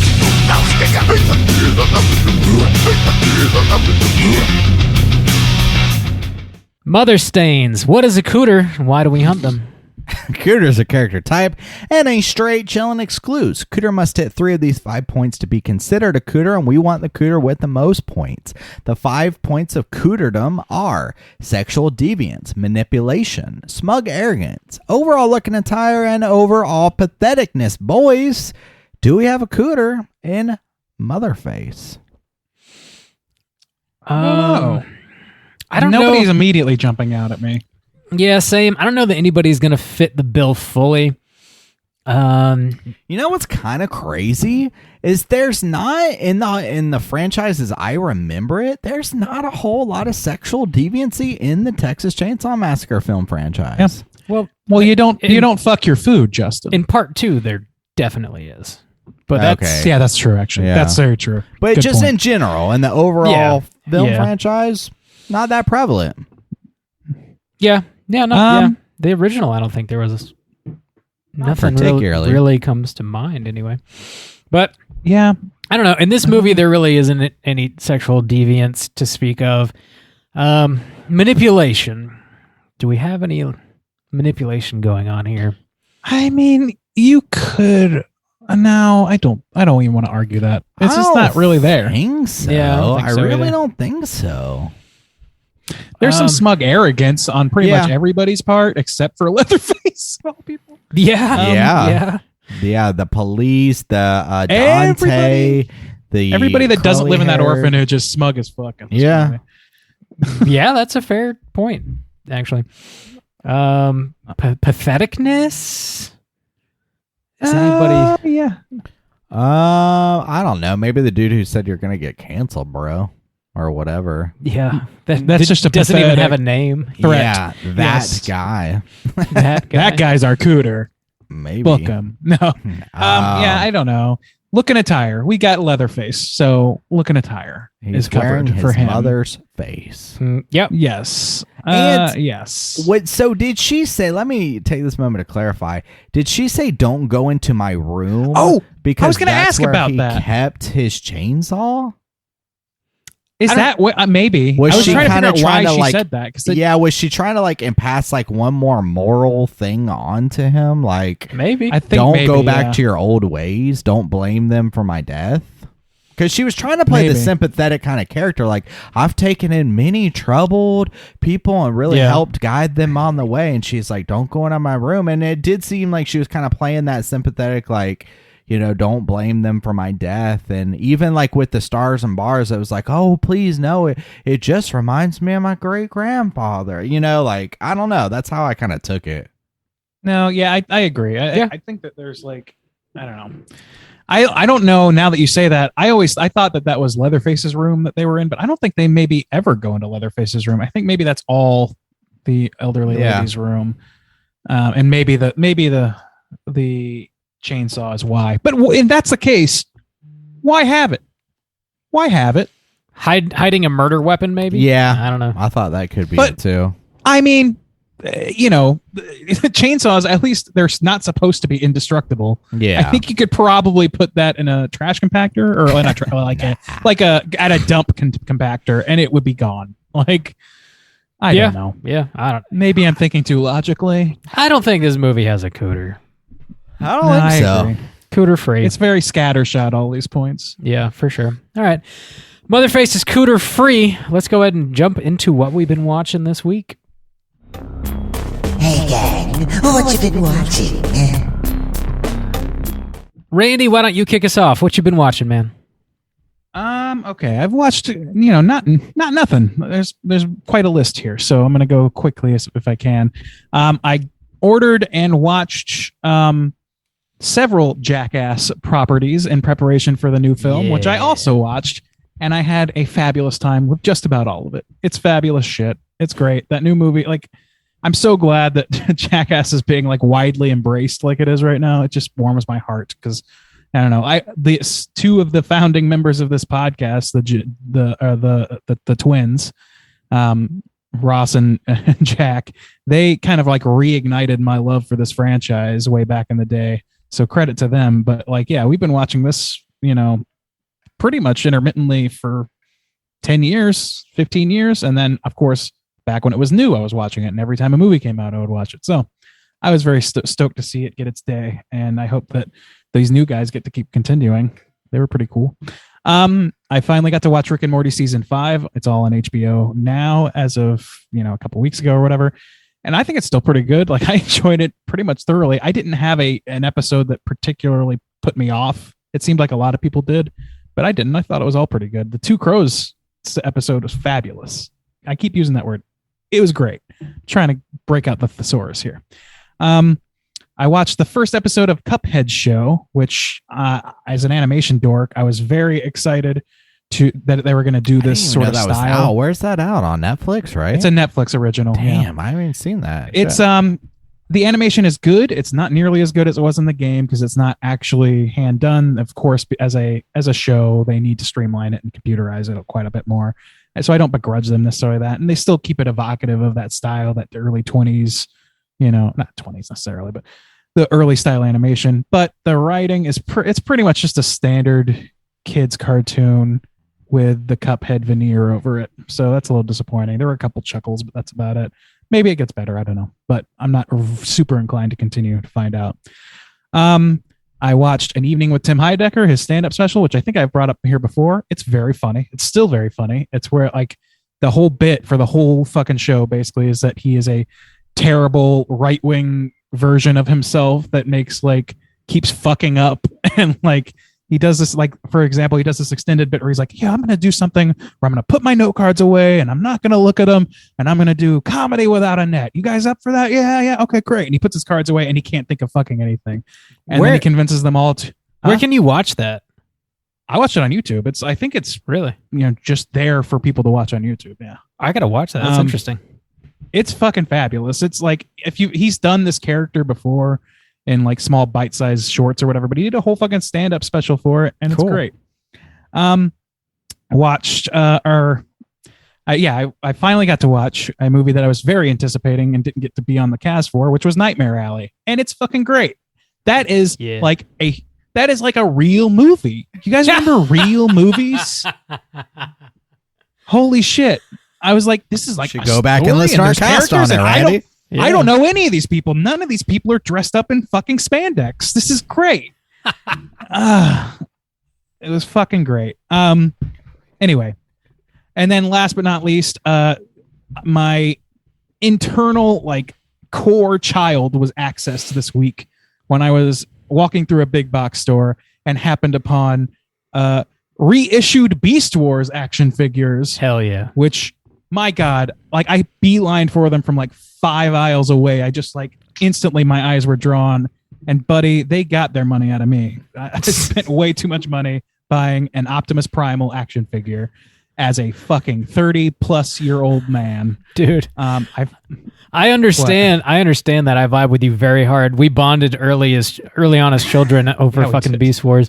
And you sent me a picture of the aisle that you found. I was like basking in the glory of it with you.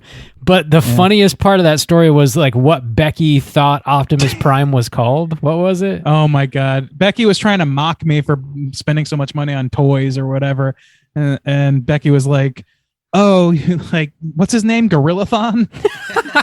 Gorillathon. Which, of course, we all know is the counterpart to Shark Week. But yeah, that shit, I laughed so like loud and hard at that. So thank you, Becky. They're the best. Yeah, I'm gonna call it there. Yeah, those were the main things I've watched this week. Awesome. Juice, what you been watching? Dude, I haven't hardly been watching anything again for the second week in a row. The only thing I did watch was something I believe Bob recommended last week, which was season 2 of How to Catch a Murderer, I believe.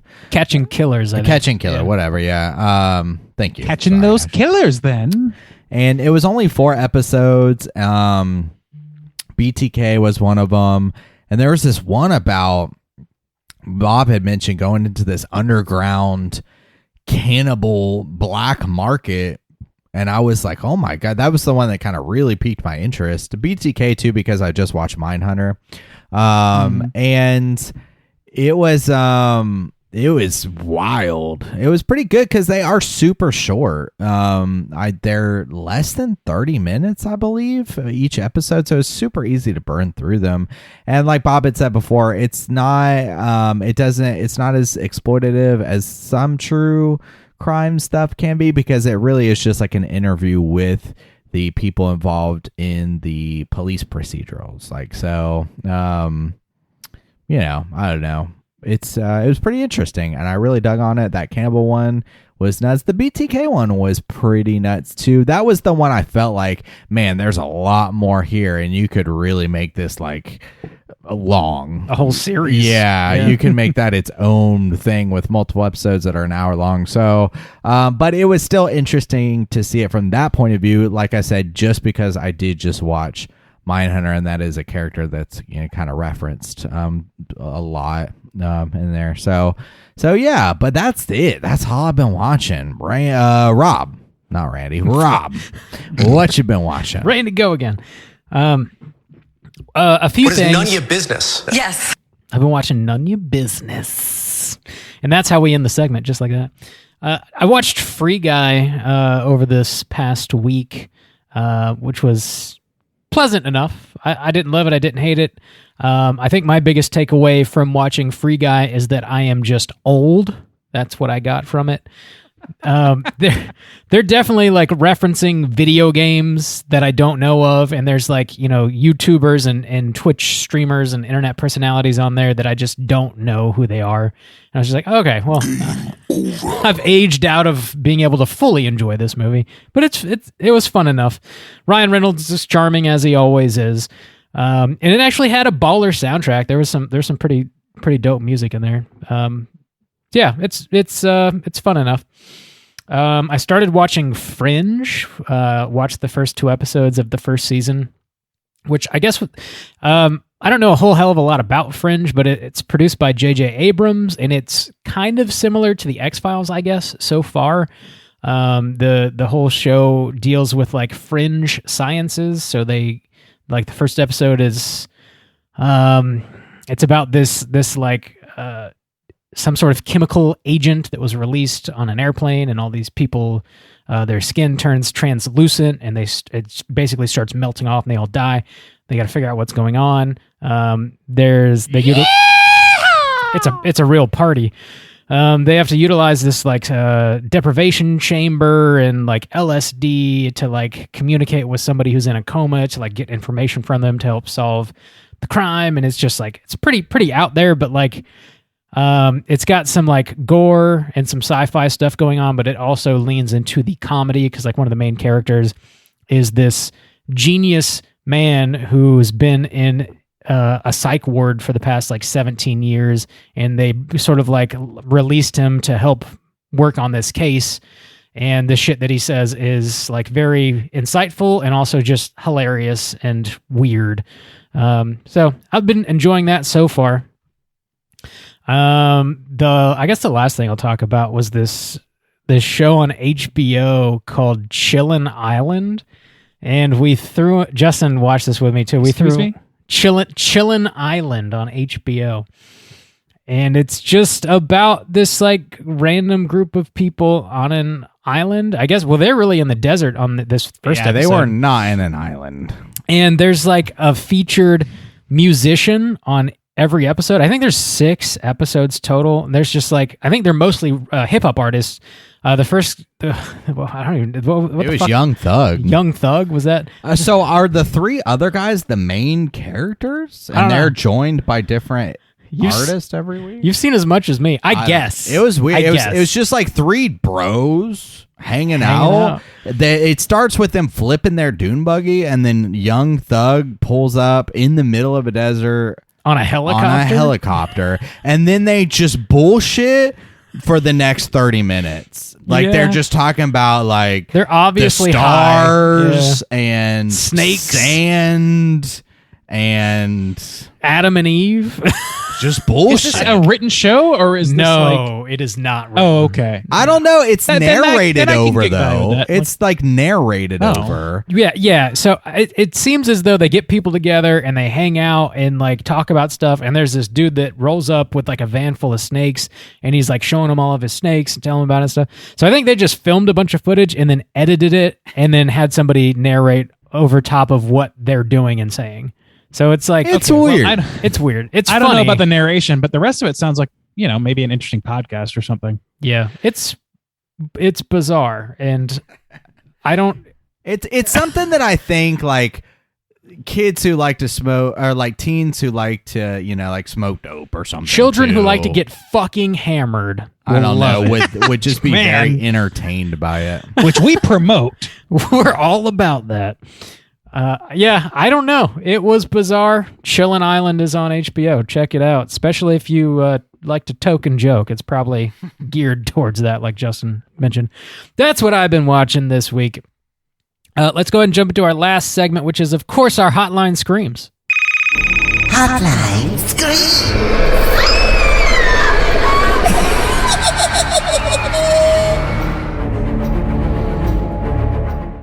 All right. If you are listening and would like to call in and leave a voicemail to be featured on next week's show, you can hit us up at 904-638-3231. We got 3 voicemails this week. Last week, we threw a prompt out. We were asking people to call in and tell us about a Valentine's Day experience that they had in the past, or, call in and let us know how their Valentine's Day went this year, how they celebrated it and whatnot. Hydraberg definitely replied to that, and he's who we're going to hear from first. Let's hear what he has to say. Oh, boy. What up, boys? It's your boy, Hydraberg. I'm just calling in with a Valentine's Day story. Not necessarily a kink of mine, just something, kind of freaky. About 10 years ago, I was dating a nice Puerto Rican woman from the Bronx. We had a very passionate relationship, and I was learning my love of Latin women at the time. And so for Valentine's Day, we got a room, a nice hotel, candles, all that. I got a nice edible arrangements of chocolate-covered strawberries that were, like, done up in a bouquet style. They looked like roses. They were the most amazing strawberries I've ever had, actually. They were so juicy, and the chocolate was amazing. So during the act, we're making love, whatever you want to call it. And, I got her from behind, part of my language. And, I decided to grab one of the strawberries and, I start rubbing it down like the crack, and she's hot, she's sweating, like the chocolate's melting from her body heat. It was really hot. And then I proceeded to, put it inside of her, and then, basically like cleaned up the mess with my tongue and ate it, and we both split it together, and it was it's pretty crazy. Anyway, I don't know if that's too much, but it's been a while since I called in, so there you go. You got some dirt on me. You guys already know that I like butt stuff, so it's all good.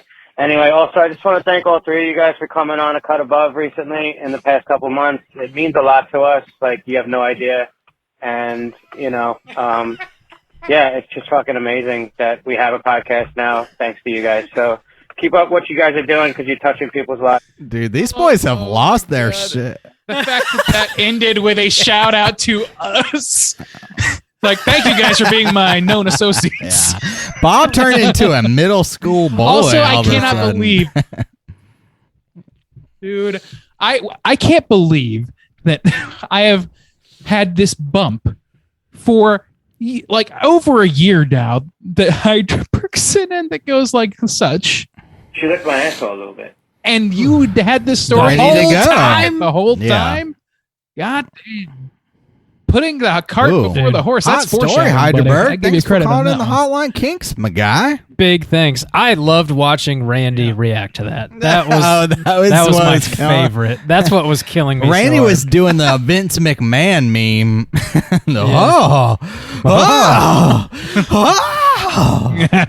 Yeah, it's pretty good. Man, that's my God. That's a hot ass Valentine's Day right there, stroking. man. Like I challenge anyone to top Hang that on story. though. Here's the question I have for you. Okay. Where did it go? Where did it go? Yeah. What are you talking about? Okay, I think there's a Did it healthcare go in the professional butt? that could describe for you how this works. Oh. He was like, I was rubbing it down her crack a little bit. That he said from behind, and he said the crack. I assume. I don't know. the way I he don't told, know. like Randy, the Yeah. in the butt. Okay. I was just curious. It is what it is. Whatever it is, it is what it is. Either way, sexy time. Yeah. Thanks for honestly, like, kudos to Heidelberg for sharing times. something Yeah, damn. so personal. Yeah. Balls that's made gutsy. of steel. Yeah, that takes a lot of guts, man. Balls made of steel. Bravo. Attached her name and everything to it. Yeah. Yeah. And gave us the shouts outs. And attached our names to Yeah, it. attached your name and our name to it. Oh, man. Thanks for sharing, buddy. Hope you had a good Valentine's Day. One of the straight Chilla boys was in the corner watching. Oh. It's up to you to guess also which isn't one. Yeah, which penetrating one you. of us That's a was bummer. there? Yeah, I mean, That's our the next polls will open poll. soon. You guys can tell us what you think.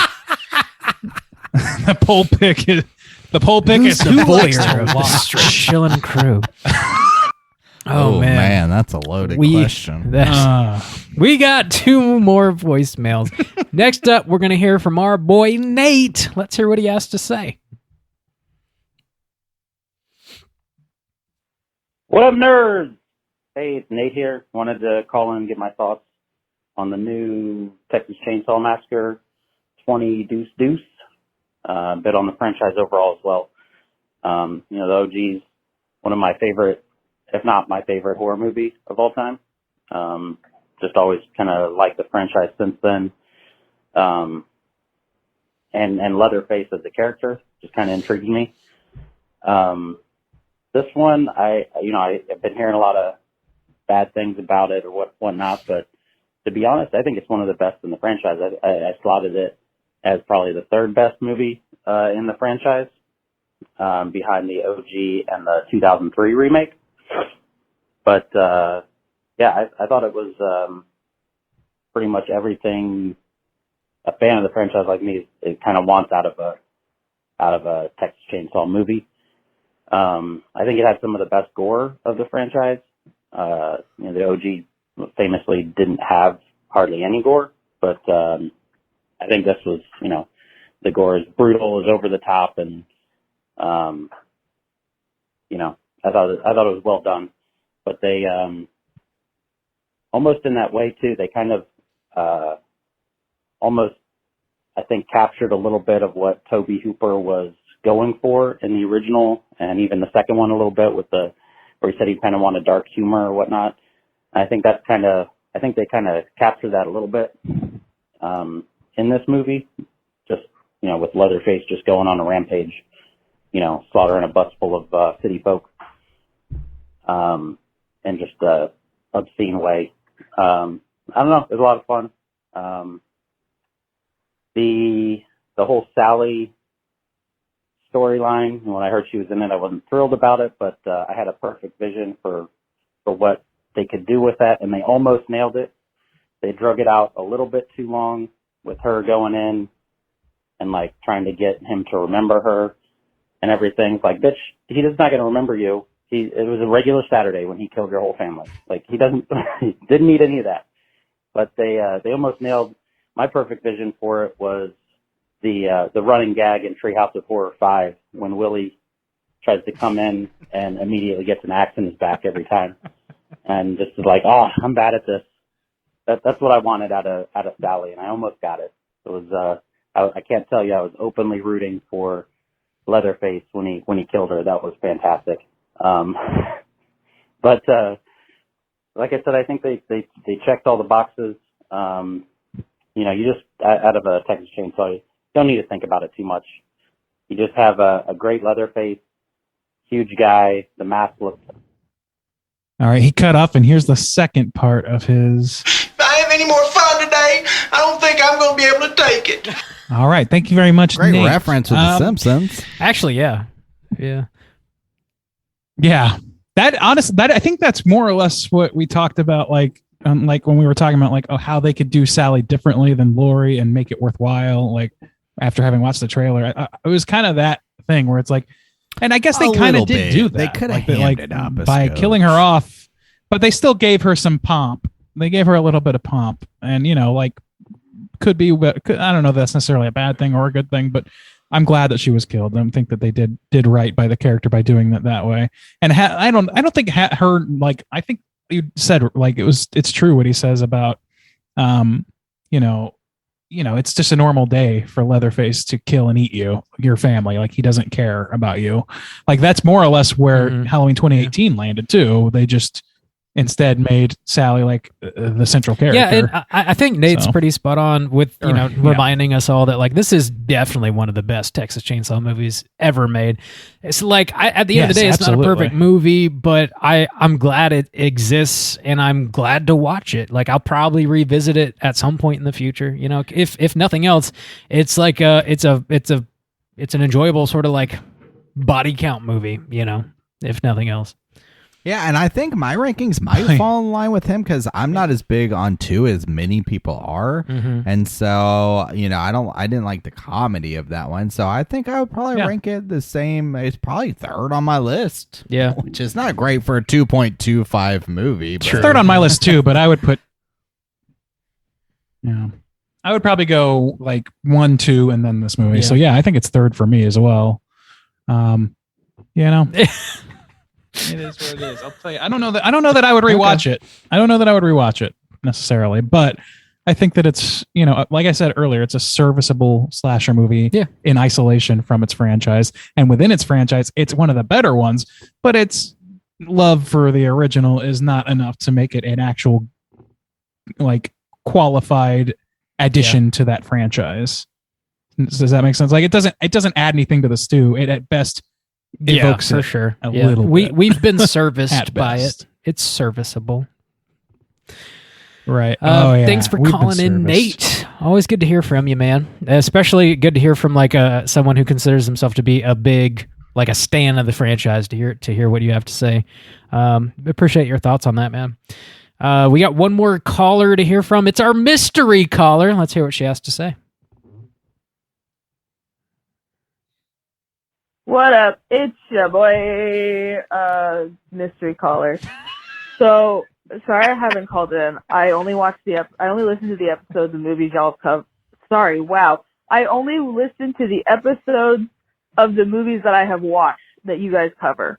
Sorry for stuttering. I just encountered and dealt with the Texas Chainsaw Netflix reboot. All I can say is Tobe Hooper's rolling in his grave right now, and so am I, because I don't think I can live on this earth with a movie this bad existing. I don't know if anybody's ever told you all this, but I hope you actually don't cover this movie, because I don't want you guys to watch what I just sat through, which was definitely an hour and 23 minutes that I will never be getting back. I have no words. It was so bad. All I can say is, if I hear any rumors about people rebooting Friday the 13th, I will start biting people. I don't know who. I will just start. So, have a good one. Because I didn't. Damn, strong opinion. Strong feelings. You know, Nate, have I got the woman for you? I dug the Isha boy. No, that's good. Thank you. It's a staple to the show. Dude, that was a great intro. It is. This movie's getting a lot of people have a lot of things to say about it, for sure. As I think they tend to when it comes to entries in sort of mega franchises. It just, people get riled up one way or the other typically. Yeah. All I can say is, I don't know, Mystery Caller might need to get a padded cell before the rights issues for Friday that the 13th just got are settled, sorted. yeah. We don't want any biters, you know? Yeah.